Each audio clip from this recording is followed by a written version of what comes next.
I'm thinking of the incredible breakthrough which has been made possible by developments in communications, particularly the transistor and, above all, the communications satellite. These things will make possible a world in which we can be in instant contact with each other, wherever we may be, where we can contact our friends anywhere on Earth, even if we don't know their actual physical location. When that time comes, the whole world will have shrunk to a point, and the traditional role of the city as a meeting place for man would have ceased to make any sense. In fact, men will no longer commute, they will communicate. They won't have to travel for business anymore, they'll only travel for pleasure. I mean, how many calculators do you own? 2, maybe. Right, and you use the automatic bank telling machines? Sure. So life is already seducing you into learning this stuff. It's not going to happen at once, and it's certainly not an 1984-ish vision at all. Industry experts say we're no longer on the verge of the personal computer revolution. We're right in the midst of it, thank you, and it's gathering steam with more and more people jumping aboard every day. No technology in history has ever spread so far, so fast, to so many people. I think it's terrific. Without it, we wouldn't be nearly what we are today. It gives us the opportunity to grow both as human beings and scientifically, to make advancements we wouldn't have made otherwise. A computer is an educational device. It is in fact a direct reflection of your own imagination, your own intelligence, your own programming skills. And once you are given the freedom in which to create things and to see the immediate response on the screen, then it becomes a very enjoyable experience. And watch the kids. Look at the little games the kids now have. They play football on a little machine, and they have little tanks that now go around, and watch that. That's where it's going to start. Those kids are not afraid of computers. They'll use advanced technology. It will enrich their lives. They'll understand about the world. They won't just listen. We either have a one-to-one relationship for the very few or a one-to-many relationship for the many. Now, there's a possibility of a one-to-one relationship for the many. Everyone can have a teacher in the form of access to the gathered knowledge of the human species. Tonight, the information superhighway and one of its main thoroughfares, an online network called Internet. But I think about this, and what about this Internet thing? Do you know anything about that? Sure. What the hell is that exactly? Well, it's become a place where people are publishing information. Right. So everybody can have their own homepage. Companies are there. The latest information. It is the big new thing. I think the web, as we look back 10 years from now, the web is going to be the defining technology, the defining social moment for computing. 5 years ago, I would have thought of a computer as something that you found in a giant building, a giant IBM business computer. I would never believe that they could have gotten this compact ever. I think it's it's just unbelievable, quite frankly, what they've done. And what's really exciting is if this is what they've done in your time frame of 5 years, what's going to happen 5 years from now? What is this going to be 5 years from now?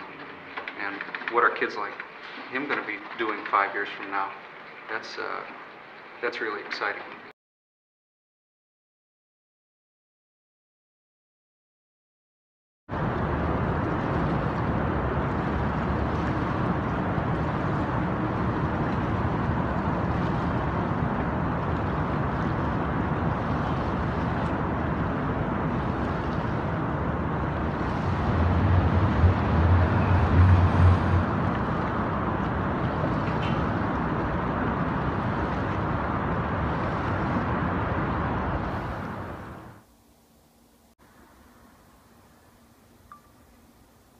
Hi, I'm Todd, and I am a millennial.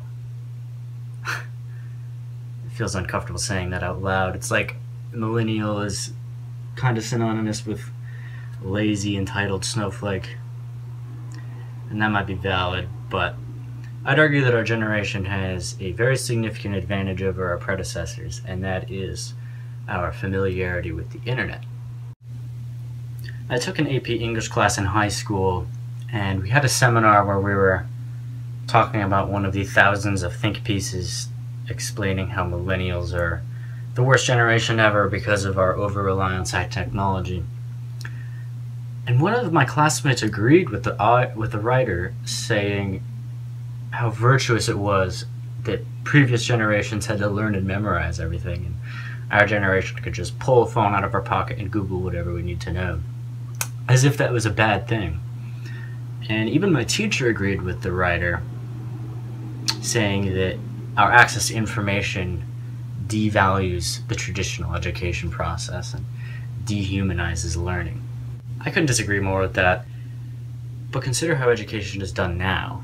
You take a whole bunch of people, force them to learn the same thing at the same time in the same place in class. But everybody's different. For some it's too fast, for some it's too slow, for some it's in the wrong direction. But still, everybody needs to be educated, right? So the way we do it is have one teacher for a large group of students, and the way we organize that is by getting a curriculum and testing for standardization. And how many teachers are good at this too? Like, the number of good teachers is way less than the number of average or below average teachers. So now consider having a computer outlet in every home connected to these enormous libraries of information, where anybody can sit down and ask a question and get an answer, be given reference material about something they're interested in knowing. From an early age, you can, no matter how silly it seems to somebody else, you can do it in your own home, in your own direction, at your own speed, on your own time. We have now a one-to-one relationship between information source and information consumer. And with that, anybody can enjoy learning. And then there's the level of exposure the internet provides, exposure to the rest of the world. Radio and television both changed society. They did it by reflecting society onto itself. It showed the people to the people. And the internet is sort of the culmination of all of that stuff in a way that anybody can see any video or audio or text from anywhere else in the world. I genuinely struggle to imagine what it must have been like to live in a world where it wasn't easy to access this media. Your understanding of the world would have had to have been so narrow and limited. Which brings me to my sort of main point here. About 2.5 months ago, I left home to live on the road. I'm more or less homeless now, my only sense of shelter being my Subaru Outback. And I know I'm not the only person, definitely not the first person, to want to live a life of adventure, to throw yourself out there and let yourself be polished like a stone in a river. But what's interesting to me is the juxtaposition between the homeless life, a life of complete disconnection, and a connection to the internet, which is defined by limitless connection.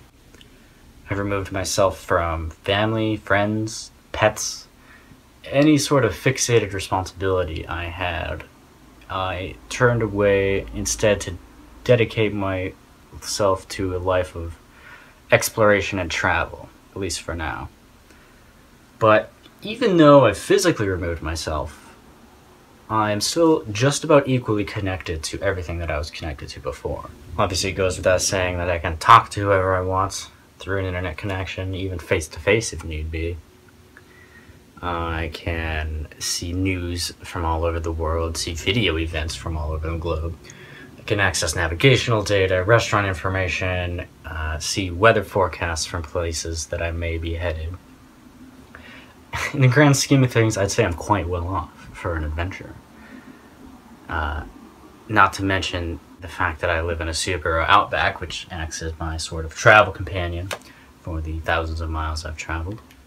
But while my Outback is my companion for the road, my phone is my companion for connection. I don't have a laptop or tablet that I'm traveling with, so this phone or hand computer, as I like to think of it, is my sole connection to the rest of the world. I can contact my friends I can access media and map data all through this device no larger than my hand. It's about 3 years old, a little bit older than its expected lifespan, and I push it pretty hard for what it is.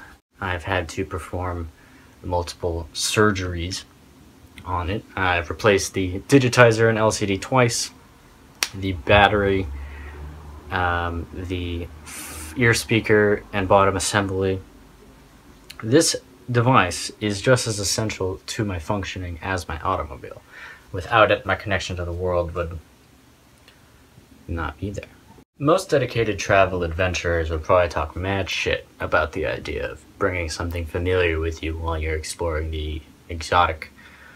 But bringing some sort of familiar, something grounded with you is human. Even in adventure tales, usually people bring something sentimental with them while they explore. And I certainly don't think my connection to the internet makes my traveling any less virtuous, but I definitely have some serious respect for people that came before and that had to travel with, you know, paper maps and just with signs and other people telling them where to go, and without constant access to the information superhighway. I also depend on the internet for financial support. In addition to accessing bank information through the internet, I am supporting myself through Postmates, which is an internet-based delivery service. It's a lot like Uber Eats. Somebody requests an order, I go fulfill the order and then deliver it to their house and get most of the delivery fee that they pay. It's a good service, I like it. It allows me to explore the real places of the town, like the residential area and the business areas as well. During my time in Las Vegas, I didn't even go near the Strip most of the time. I spent most of my time west of there, sleeping in Walmart parking lots and doing Postmates deliveries. And that's the kind of thing that I like about this particular type of travel. It's not about just seeing a thing and moving on. It's about residing in a place and getting a feel for it.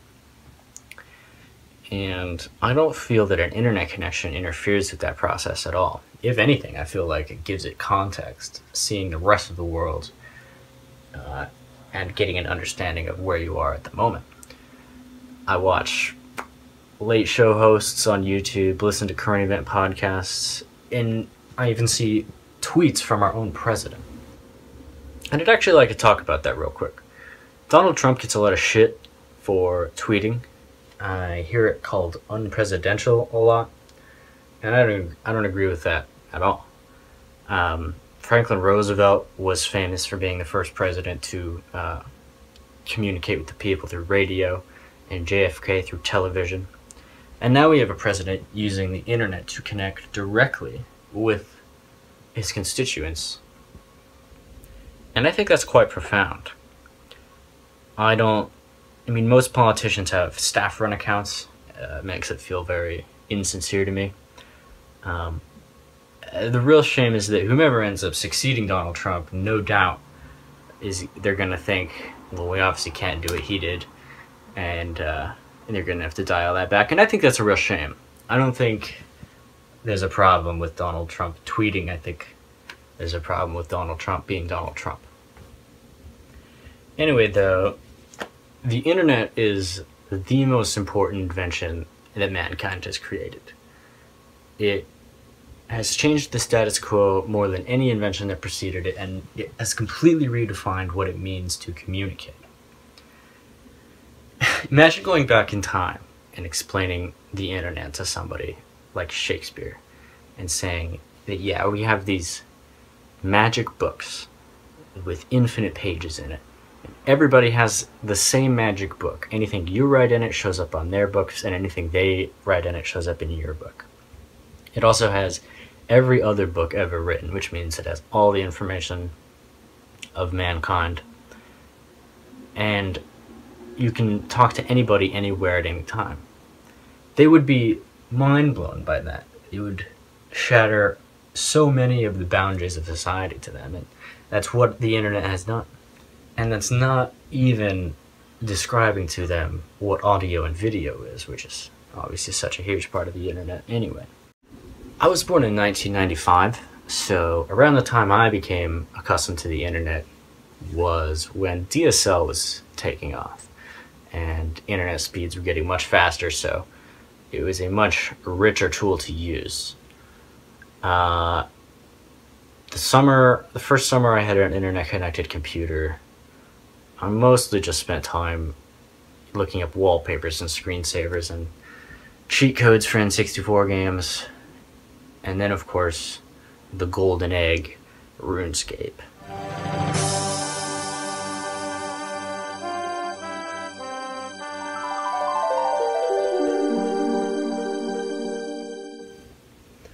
RuneScape was my first social arena. It was a massively multiplayer online fantasy game with swords and bows and magic, hugely appealing to a 10-year-old. And there was so much you could do, so many adventures to embark on, so many quests to do, and there's so many skills you could train. You could fish and mine and craft and cook and all kinds of stuff, all with other players in real time across the internet. I would spend a lot of time fishing.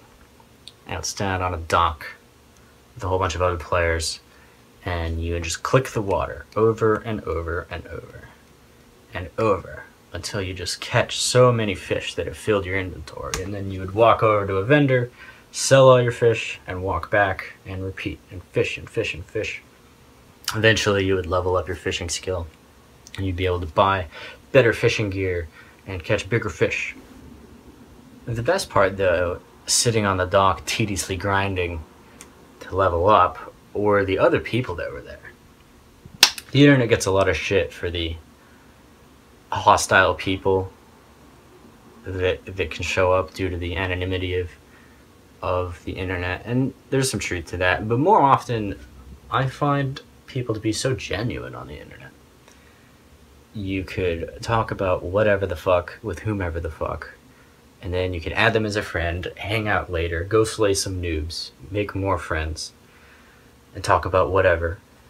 And, you know, of course you find the occasional toxic douchebag, but, you know, fuck the haters. I played a disgusting amount of RuneScape in my tween years. A lot of parents probably would have disapproved of my screen time. But by the time I got to a technology class in 6th grade, I already was fluent in how to use Windows XP, and I could type way faster than my classmates, most of whom were just being introduced to a keyboard. This RuneScape talk is making me really want to play it again. I think there's a mobile client coming soon. Fuck. What's important about this, though, is that these thousands of interactions I had on RuneScape, it never once occurred to me to wonder what their ethnicity might be or what their religion might be. That kind of shit doesn't matter on the internet. Everybody's brought to the same equal level. And since so many of my social interactions were through that kind of lens, that never really made me judge other people in real life. Like, who the fuck cares what their skin color is? You don't judge them based on that. You judge them by whether or not they're a toxic douchebag. Some studies suggest that my generation is less racist. Other studies disagree with that. But regardless of the studies, I feel that as we become a more connected society, we will become a more tolerant one. And this isn't just through online gaming. There are all kinds of websites dedicated to socialization of all kinds, and there are varying spectrums of anonymity. Byproduct of all these social websites is a thing called a meme. I actually feel bad for all the previous generations that came before and didn't get to experience the delight that is internet memes. A meme, by definition, is a cultural idea or behavior that spreads between people without genes being involved. The word meme actually was created by Richard Dawkins in an evolutionary biology book called the selfish gene. And that came out before the internet even existed, actually. And he proposes that a meme is like a gene for information, and that our evolution has been driven as much by memes as by genes. So consider, if I were to take you into a kitchen, take out a skillet, and show you how to make grilled cheese, you can probably make grilled cheese on your own after seeing it done only once. And that's because Homo sapiens are ridiculously good at mimetic replication. In fact, we're so good at it that most memes we spread don't benefit our survival at all. And since that's the case, you can take a frog, put it on a unicycle, and spread that meme too. A internet meme starts when a video or picture goes viral and circulates amongst the meme pool. Then people reappropriate the humor in some way, usually satirizing the original. Eventually versions appear where the joke is recognizable enough that the punchline is the reference to the original joke. The combined community twists and pulls on each other's joke until it has warped to a mutated, distorted version of itself. Then something new comes along, and nobody wants to miss the dank new meme. I've showed my parents a lot of memes. Oftentimes they just don't get it. They don't see a joke. The sort of grim, jolly memes. Millennial comedy so often feels like some absurd dream world with twisted and distorted jokes that are surreal and bizarre, where horror intertwines with humor, and there's a creeping cloud of emotion that seems to proceed from ordinary life, the feeling that the world just doesn't make sense. And in the same way, the punchline of so many memes and jokes is exactly that. It's nothing. It's meaningless. And it's hilarious. Doubting that essential meaning of the world is something I can definitely relate to. Studies show traditional sources of meaning and comfort, like family and religion, are less relevant to us younger folk. Moral structure is vastly loosened and replaced with this politically correct mandate of niceness.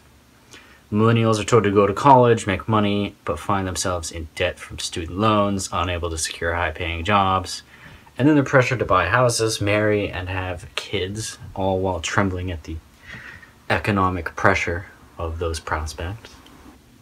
Millennials are less engaged at work, less faithful in the political system, and, of course, lonely and depressed. And I don't think there's anything inherently pessimistic about my generation, but I do see a lot of feelings of emptiness and despair, given the circumstances. There are companies that are trying to mimic the grim ridiculousness in their marketing, and of course, there's several TV shows that have hit that mark. But absurdity is the compulsion to go looking for meaning where there is none. The world is enormous, and the universe is even more enormous. Our current understanding of the universe is so humbling, and it's always been humbling. The Earth isn't flat. We're not the center of the universe. The sun's the center. Wait, no, the sun's not the center. The sun is just orbiting in this galactic disk with all these other suns. But then that's not the only galactic disks. There's hundreds of billions of galactic disks. We're just specks on a speck, orbiting a speck in a disk of specks with other disks of specks in this big, grand pool of nothingness. But, for whatever it's worth, we get to be a set of randomly assembled molecules capable of witnessing quite spectacular things. And that's why when I left home, and that's why we can all sit on the grass and look into the sky and watch this rock pass in between us and the sun.